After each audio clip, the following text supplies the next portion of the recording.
Hello, and welcome back to our next session, which is all about how to create a sustainable mental well-being strategy. It gives me great pleasure to hand you straight over to the moderator of this session, David Stone from Inquest Consulting. David, over to you. Thank you, Zoe.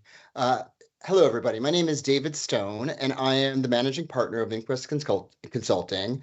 Before we get started substantively, I'd love to quickly go around and have Amy and Patrick introduce themselves so you know a little bit about each of us as we embark in this conversation. Amy? Awesome. Thank you so much, David. So, hey, everyone. I'm Amy Small. I am the Executive Vice President of Creative at a digital marketing agency called Media Cause that only works for nonprofits. That's half of my work. My other half is I'm our mental health and well-being lead. And that's the piece of my work that I'll be here talking with these lovely folks about today. Thank you, Amy. Patrick? Thank you, Amy. Thank you, David.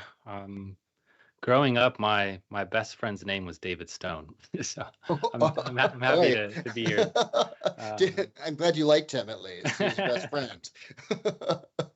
So I'm an associate director for the global well-being team at a Fortune 400 technology company called Kyndryl, and I lead our Kyndryl mindful practice.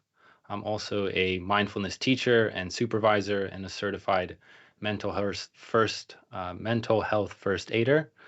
And yeah, I've been working a lot consulting not only in the company but with our partners and clients around well-being strategies and mental health strategies. So excited to be here and talk about that.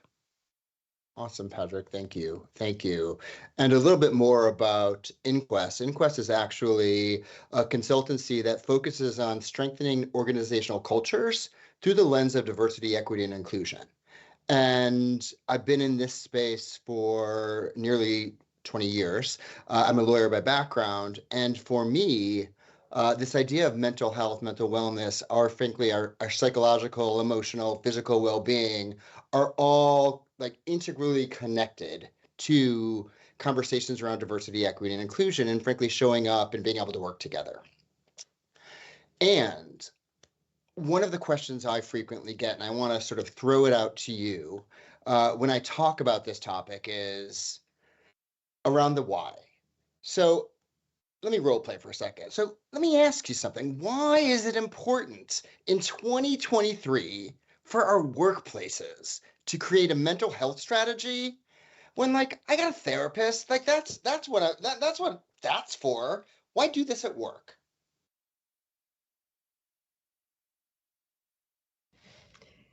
I think it's a question people are still asking, unfortunately.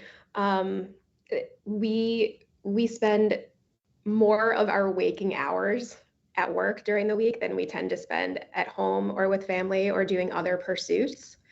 And what happens we're not separate beings at work than we are at home. When we're in the workplace and we're feeling stress, we're feeling overwhelmed, we're feeling anxiety, it doesn't just affect us as employees, it affects us as people and vice versa. And there's like the business case for why it's important. You have healthier people on your team. They are more productive and they're going to help you reach your company's and organizational goals more effectively. But then there's also the human side of it, I think. That's just like companies have a responsibility to be mindful and take care of the people who give so much of their lives to them and work within their ecosystem. So it helps business and it helps people. Patrick, what would you add or what would you offer? Yeah, I would say it also just helps the entire ecosystem. It helps the world.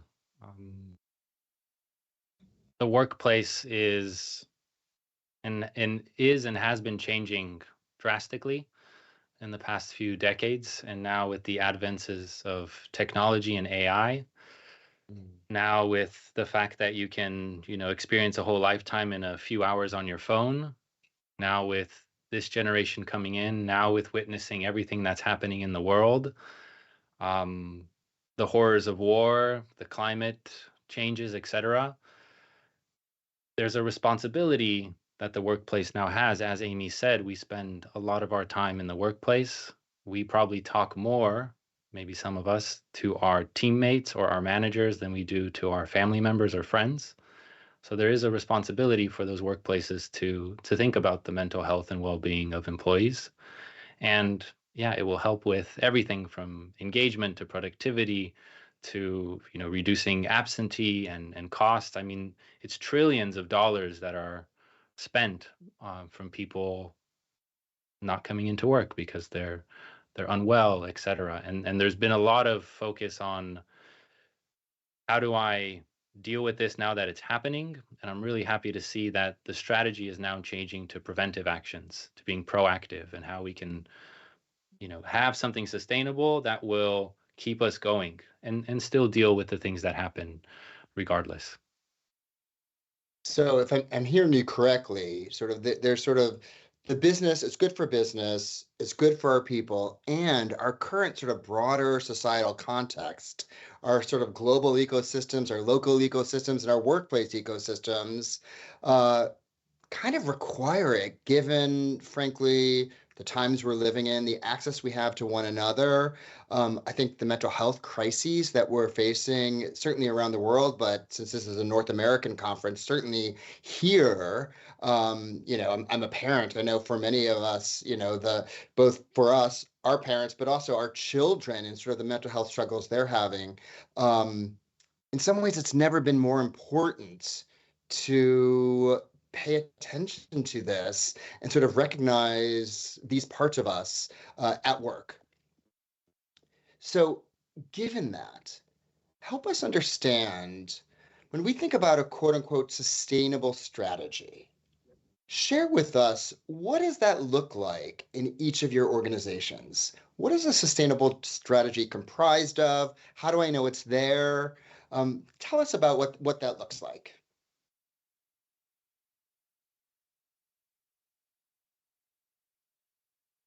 I work in a global company. We have 60 countries that we're working in, and while majority or a lot of our business is in the US, definitely most of our benefits and healthcare costs are in the US, because a lot of countries around the world have universal health coverage. Um, the first thing that's coming to my mind is a sustainable strategy needs to be thinking about kind of the global approach, but also the local approach. And if we're just to focus on North America, it might be a bit different from US to Canada to Mexico, probably different from California to New York to Texas, et cetera. So you have to have a kind of global strategy, something that's aligned to the business imperatives, to the culture, embedded in the leadership behaviors, but then an ability to also translate that with a little local flavor. Sustainability also means that you're partnering with parts of the business as well as your clients and your business partners, but it also means that you're lockstep with technology. What are the latest vendors? What are the latest tools?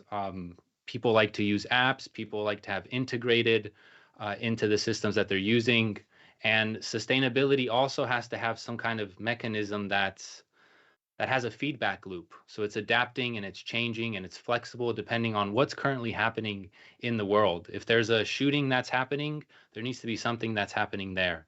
If there's a war, if something with the climate, if it's Movember now and we're focusing on men's mental health, then how do we, integrate that with the offering or the strategy that we have?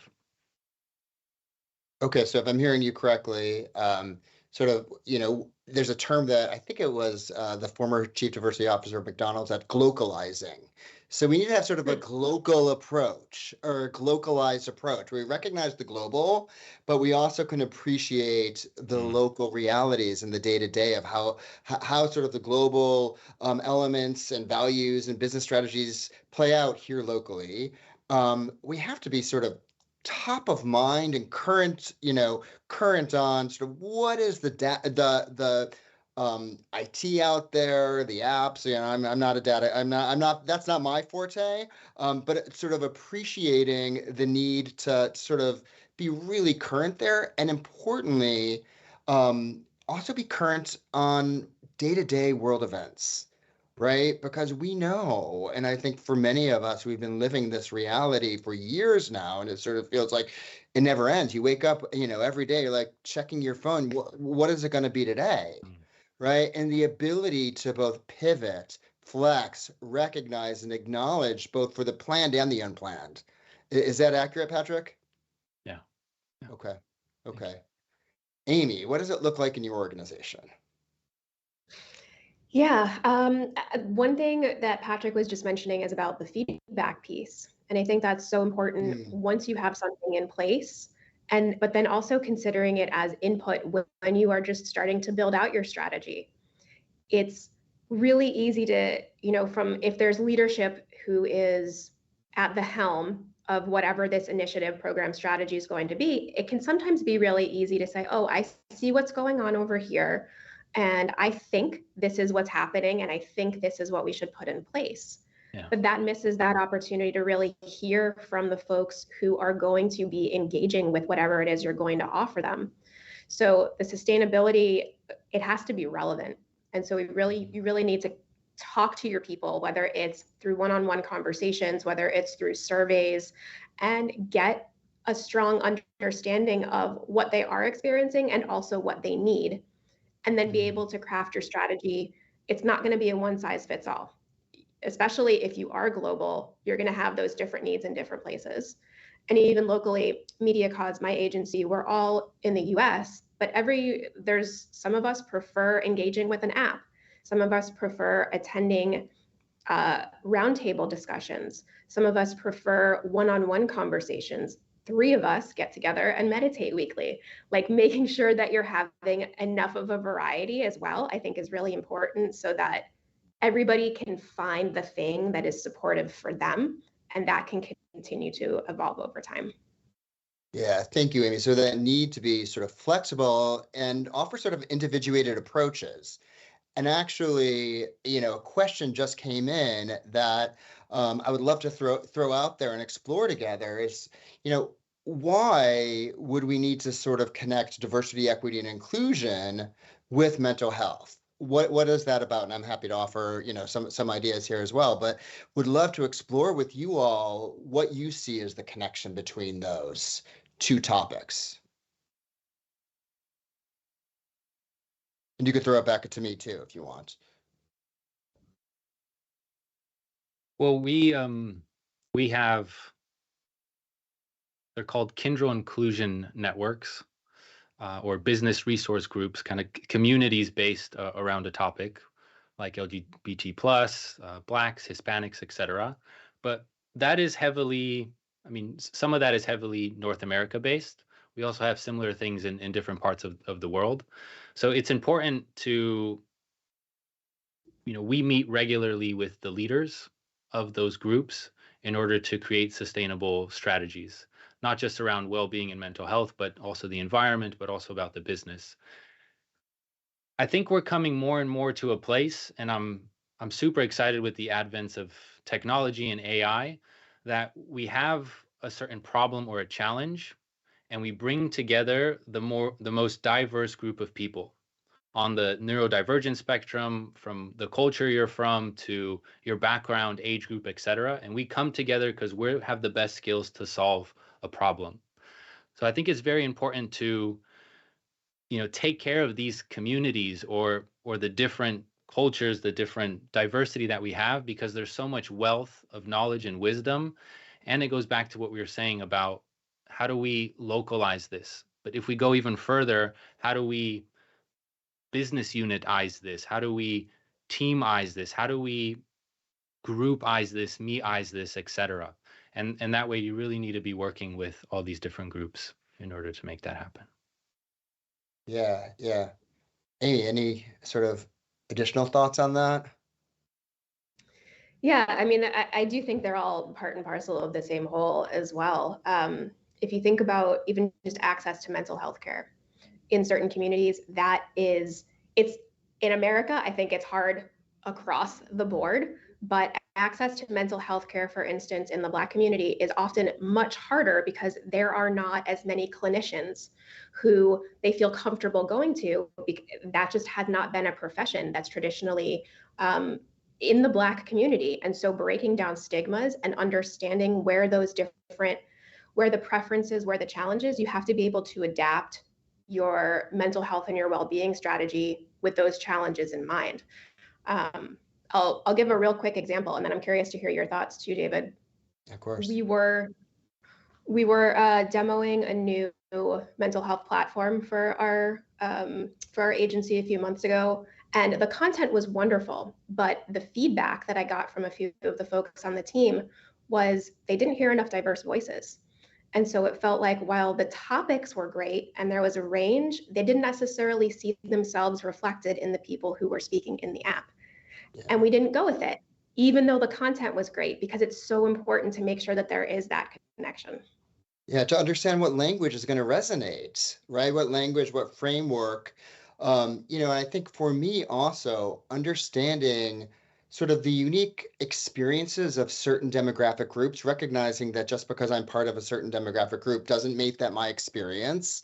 And, understanding, I'm a 53-year-old Jewish gay man, right? That brings with it all sorts of privilege, baggage, internalized stuff that directly impacts my mental health in a day-to-day way, right? And being able to sort of, not in a deep dive kind of way, because some of this is sort of not workplace appropriate, and sort of to be able to understand what are the norms, what are the themes, what are the things to look out for, I think can help us as leaders in this space create habits that open up the floor for people to share their unique experiences, which I think is what so much of this can be, sort of at an individual level.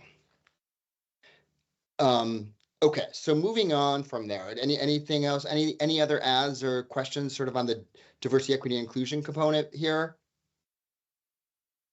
I mean, just the quick thing that was coming to my mind is figuring out how to best in your workplace, how to capture relevant data, whether that's healthcare data, whether that's experience data, and the list can go on the types of data. So you could really tailor the approach, the offering to the needs of the person. And also knowing that it can be changing by, moon cycle, by weather, by this, et cetera. So there's a lot of moving pieces. And once you can really understand or measure where you're at right now, have a baseline, because a lot of people don't think about, well, what's our actual target?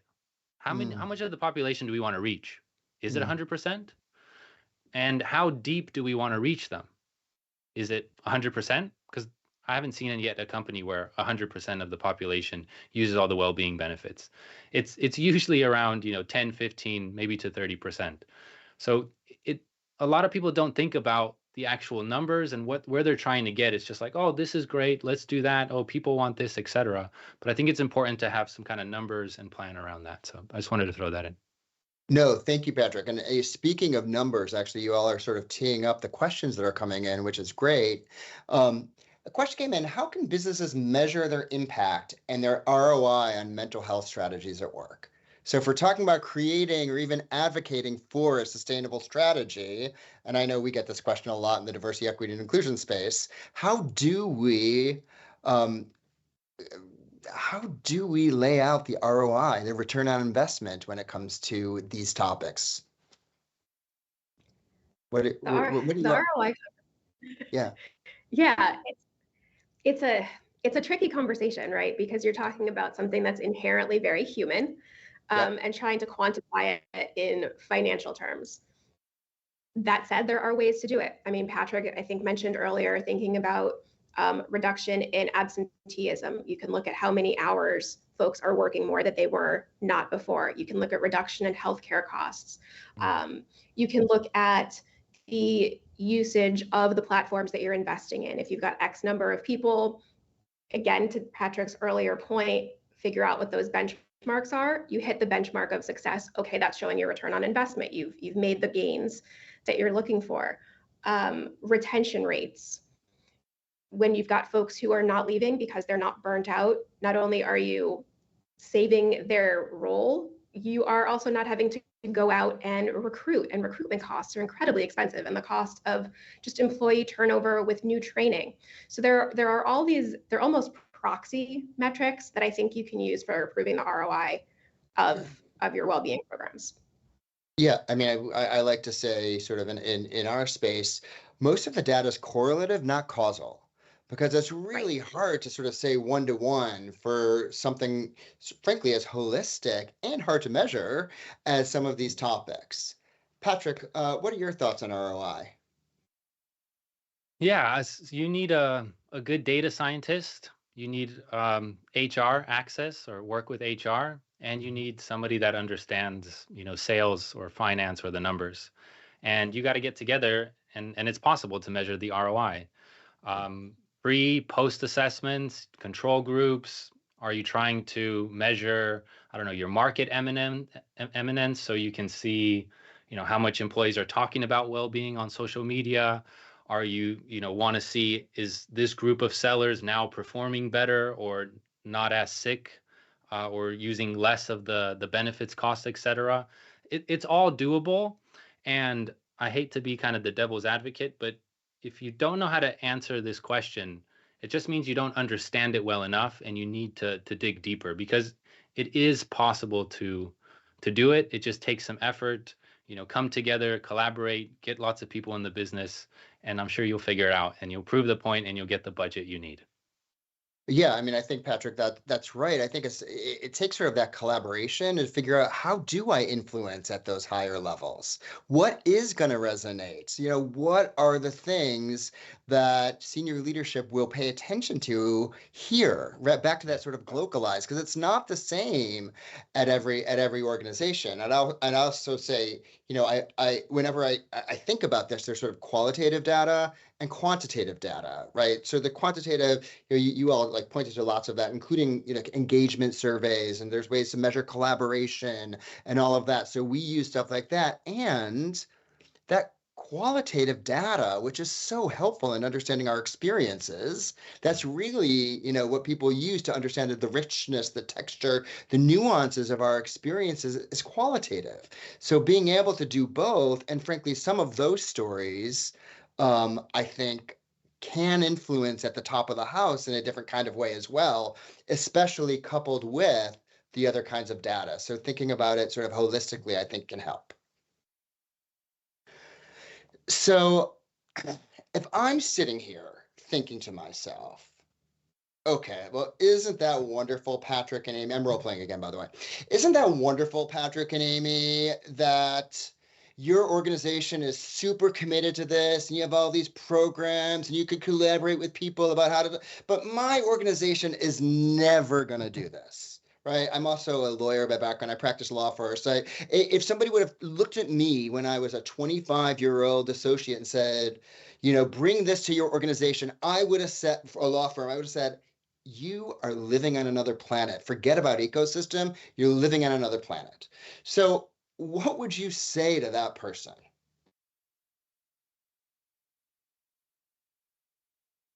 Amy? I could go.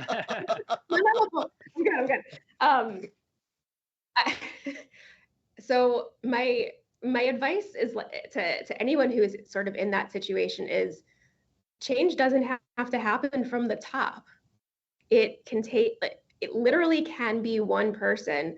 You notice a colleague's a little bit off one day and say, hey, are you okay? What's going on? Is there anything I can do to help? Do you want to talk about anything?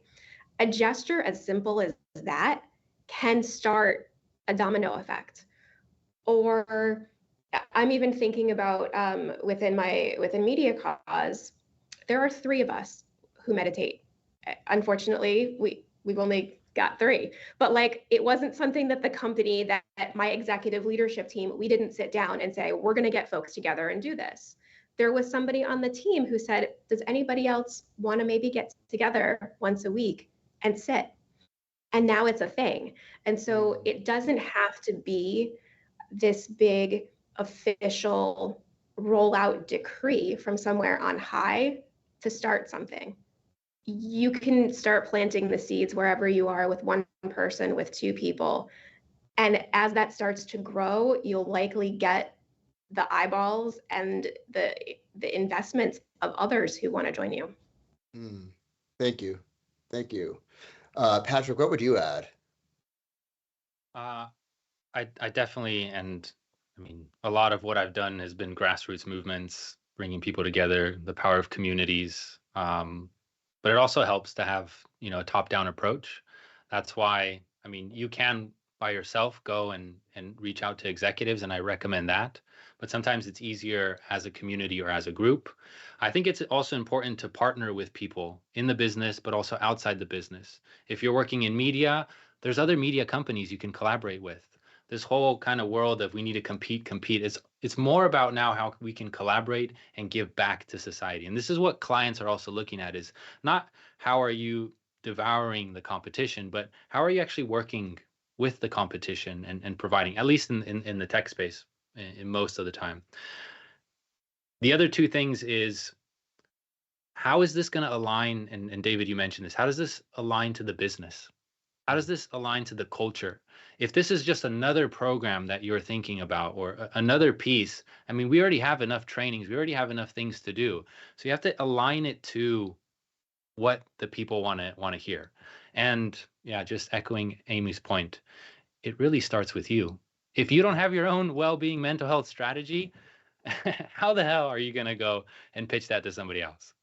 And I think Patrick's like, your own, and frankly, have support from your colleagues and friends and community to activate that and reactivate that in some of those harder days, right? Because I think change takes place in these ways, sort of individually within us, relationally or on our teams, and organizationally. And, even if an organization is not going to be committed to it, doesn't mean you can't have a team that is deeply committed to these kind of practices, to these kinds of behaviors, to this way of valuing ourselves, being fully ourselves at work, celebration, struggle, and all. So one last question before we finish up. If you can offer one takeaway for participants today as they go back to their work, either at the end of the day or tomorrow morning, what would it be? What would that one takeaway be?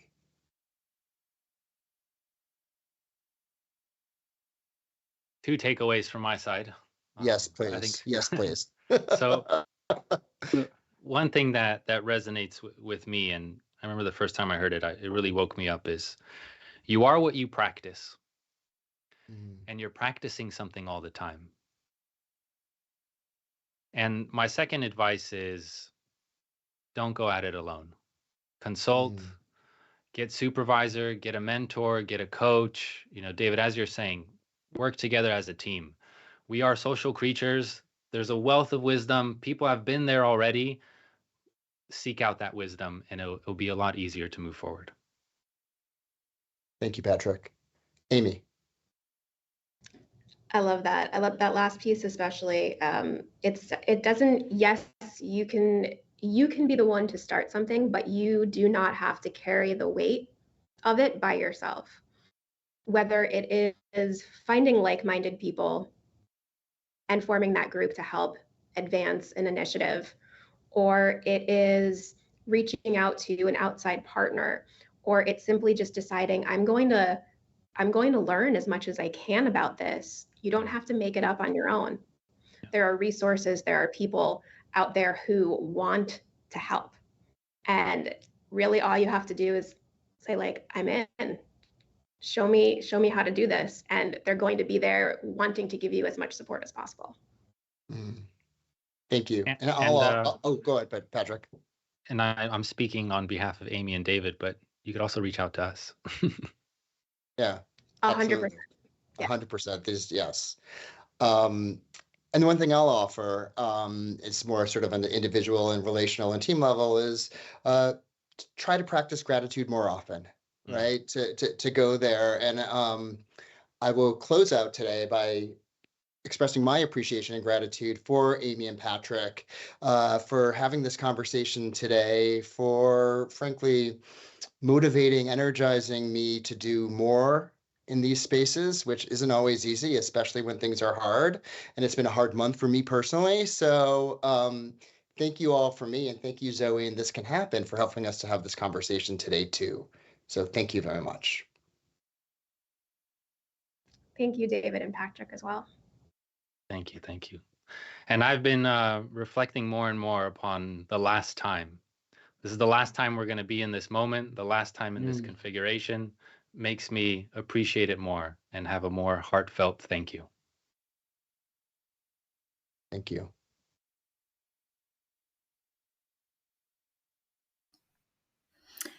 Thank you so much. What a great panel. Thank you, David, so much for moderating brilliantly, and Amy and Patrick for all your contributions.